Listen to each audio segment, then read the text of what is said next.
مسیح یسوع میں آپ کی سلامتی ہو۔ آپ سب کو پتہ ہے کہ ہم اپنے دن کو کلام مقدس کو پڑھنے اور دعا کے وسیلے سے شروع کرتے ہیں۔ آج ہم اپنے اس دن کو وائز اس کا 12واں باب اس کی 6 اور 7ویں آیت سے شروع کریں گے۔ عزیزو، کلام خدا میں یوں لکھا ہے، پیشتر اس سے کہ چاندی کی ڈوری کھولی جائے اور سونے کی کٹوری توڑی جائے اور گھڑا چشمے پر پھوڑا جائے اور حوض کا چرخ ٹوٹ جائے اور خاک خاک سے جا ملے جس طرح آگے ملی ہوئی تھی، اور روح خدا کے پاس جس نے اسے دیا تھا واپس جائے۔ مقدس پاک کلام کے پڑھے اور سنے جانے سے ہمیں برکت ملی۔ عزیزو، ہم نے سیکھا تھا ان آیات میں بشریت انسان ہونے کا کیا مطلب۔ پہلے دن ہم نے یہ بات سیکھی، یعنی پارٹ 1 میں، کہ خدا کی شبیہ پر خلق ہونا۔ پھر ہم نے دوسرے پارٹ میں سیکھا انسان کے پہلو، اور آج ہم سیکھیں گے انسان کی ذمہ داریاں۔ عزیزو، جب خدا نے انسان کو بنایا تو اس نے اسے کئی ذمہ داریاں سونپی۔ نمبر 1، عزیزو، خدا نے انہیں اپنی شبیہ پر بنایا تاکہ وہ ابد تک ان کے ساتھ محبت بھرے شخصی تعلق کو فروغ دے سکے۔ انہیں یہی قابلیت بخشی گئی کہ وہ خدا کو بطور خداوند، یعنی اپنی زندگیوں کے قائد اور اختیار رکھنے والے کے پہچانے اور اسے عزت دیں۔ عزیزو، لوگوں کے لیے خدا کی یہ خواہش کہ وہ اس کے ساتھ درست تعلق اور قابل عزت تعلق سے لطف اندوز ہوں۔ عزیزو، اتنی شدید تھی کہ وہ جب شیطان آدم اور حوا سے خدا کی نافرمانی کروانے کی خواہش میں کامیاب ہوا تو خداوند نے دنیا کی مخلصی کے لیے ایک نجات دہندہ بھیجنے کا وعدہ کیا، یعنی دنیا کو بچانے، رہائی دلانے، بحال کرنے، آزاد کرنے اور اس کو دوبارہ مول لینے کا وعدہ کیا۔ عزیزو، دوسرا اہم پوائنٹ جو ہم انسان پر جو سونپی گئی ذمہ داریاں ہیں اس کے بارے میں سیکھتے۔ خدا کا یہ مقصد تھا کہ انسان اسے کسی اور چیز سے بڑھ کر محبت رکھے اور دوسروں سے ویسے ہی محبت رکھے جیسے وہ اپنے آپ سے محبت رکھتا ہے۔ کامل اور بے غرض محبت کا یہ دوسرا حکم خدا کی پوری شریعت کا خلاصہ پیش کرتا ہے۔ تیسرا اہم پوائنٹ جو ہم اس میں سے سیکھتے ہیں، خدا نے شادی بیاہ کا ارادہ بھی قائم کیا۔ اس کی خواہش تھی کہ شادی کے لیے ایک بیوی ہو اور میاں اور بیوی کے درمیان زندگی بھر کا تعلق ہو۔ شادی کی حدود میں خدا نے حکم دیا کہ نسل انسانی پھیلے اور بڑھے اور زمین کو معمور و محکوم کرے۔ میاں بیوی ایک دوسرے کے ساتھ مکمل جنسی تعلق سے لطف اندوز ہو سکتے تھے تاکہ ایک خاندان کی صورت میں خدا ترس اولاد پیدا ہو۔ خدا چاہتا ہے کہ ایک خاندان اپنے صحت مند خاندانی تعلقات میں بچوں کی محبت بھری ہدایات اور رہنمائی کو دنیا کو اعلیٰ ترجیحات میں رکھا جائے۔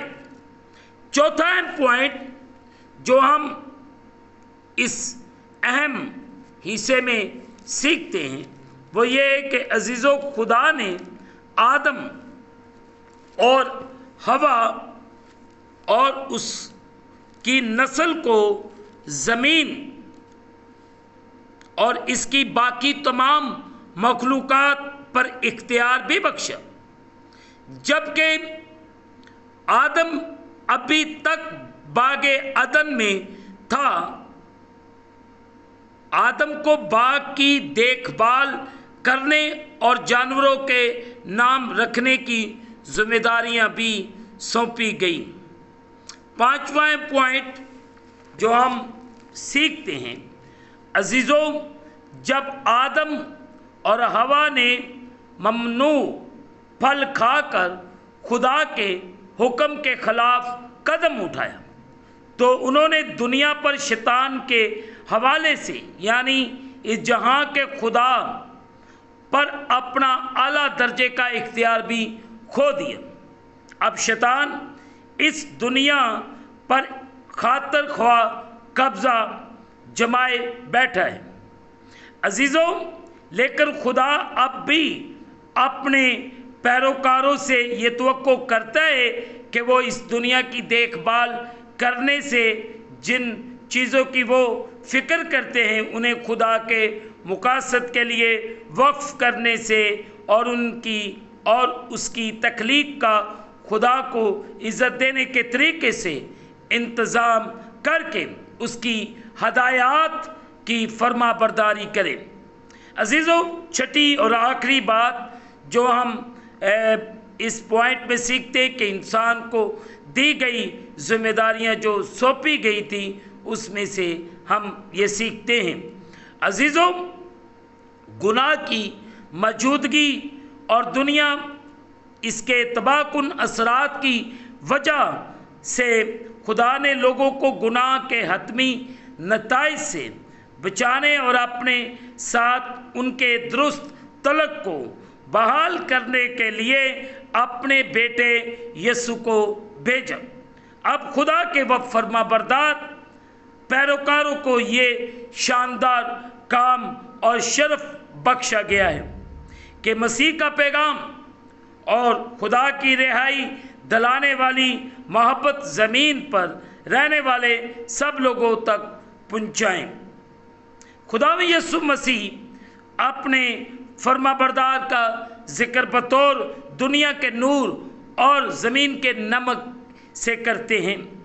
اس کا مطلب ہے کہ انہیں دوسروں کو خدا کی راہ دکھانی ہے اور دنیا پر روحانی ترقی کا اثر چھوڑنا ہے۔ عزیزو، آج صبح ہم نے اس بات پر غور کیا ہے کہ خداوند کا کلام مجھے اور آپ کو کیا ہدایت کرتا ہے اور کیا رسپانسبلٹیز دیتا ہے، اور ہمیں اپنی ذمہ داریوں کو بڑے احسن طور سے نبھانا چاہیے تاکہ ہماری زندگیوں میں خداوند کا جلالی کام ہو۔ خدا مجھے اور آپ سب کو بڑی برکت دے، آمین۔ قادر مطلب خداوند، اس وقت میں تیرے پیاروں کے لیے دعا کرتا ہوں، انہیں برکت دے اور انہیں اپنے کلام کے مطابق چلنے اور پڑھنے کی توفیق دے، اور تیرا بیٹا یسوع مسیح ناصری تیرے لوگوں کی زندگیوں کے وسیلے سے عزت اور جلال پاتا ہے۔ ان سب پر رحم کر۔ اگر یہ کسی مشکل پریشانی میں تو ہر طرح کی مشکل پریشانی اسی خداوند تیرے نام کے وسیلے سے جاتی ہے۔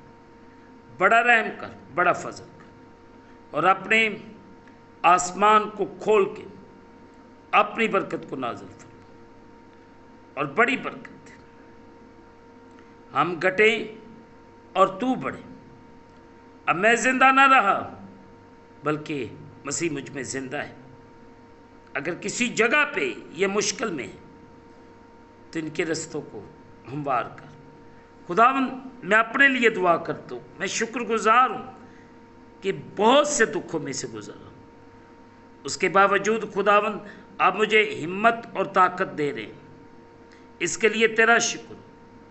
جن جن کرائسس میں سے میں گزر رہا ہوں خداوند تو میری مدد کر، میری رہنمائی کر، میرے رستوں کو ہموار کر دے۔ خداوند میں منت کرتا ہوں تو میری فیملی کی طرف دیکھ، چرچ کو دیکھ، چرچ کے لوگوں کو دیکھ۔ خداوند اگر کسی جگہ پہ مجھ میں کوئی کمزوری ہے تو اسے دور کر، مجھے اپنے پاک روح کی ہدایت کے مطابق چلنے کی توفیق دے۔ خداوند شکر گزار ہوں کہ آپ نے میرے بیٹے کو صحت و تندرستی دی، میرے بچوں کو صحت دی، اس کے لیے تیرا شکر ادا کر۔ میں تمام امتوں قبیلوں کی سلامتی چاہتا ہوں، ہر ایک پر رحم کر۔ میں اپنے ستانے والوں کے لیے، دشمنوں کے لیے دعا کروں، انہیں بھی برکت دے، ان پر بھی رحم کر۔ ہمیں اپنے کلام کے مطابق چلنے بڑھنے کی توفیق عنایت فرما۔ تیرا شکر۔ ہم اس دن کو خدا باپ، بیٹے اور روح القدس کے نام سے شروع کرتے ہیں، آمین۔ اے ہمارے باپ تو جو آسمان پر ہے، تیرا نام پاک پر، تیری بادشاہی ہے، تیری مرضی جیسے آسمان پر پورے زمین پر بھی۔ ہمارے روز کی روٹی آج، اور جس طرح ہم اپنی قرض دار معاف کرتے تو بھی ہمارے قرض معاف کر، ہمیں آزمائش میں نہ لا بلکہ برائی سے بچا۔ بادشاہی، قدرت اور جلال ہمیشہ تک تیرے ہیں، آمین۔ خدا باپ، بیٹے اور روح القدس کے وسیلے سے، آمین۔ اب ہمارے خداوند یسوع مسیح کا فضل، پاک روح کی رفاقت اور شرکت حاضرین پر، تمام مقدسین پر اب سے لے کر اب تک ہوتی رہے، آمین۔ خداوند آپ سب کے ساتھ ہو، آپ سب کو برکت دے۔ آخر میں یہی کہوں گا کہ آپ اس چینل کو سبسکرائب کریں، لائک کریں، شیئر کریں اور بیل آئیکن کو پریس کرنا نہ بھولیں۔ جیسے ہی آپ بیل آئیکن کو پریس کریں گے تو آنے والی نئی ویڈیو کی نوٹیفیکیشن آپ کو پر وقت ملے گی۔ خداوند آپ کو اور آپ کے گھرانوں کو برکت دے، آمین۔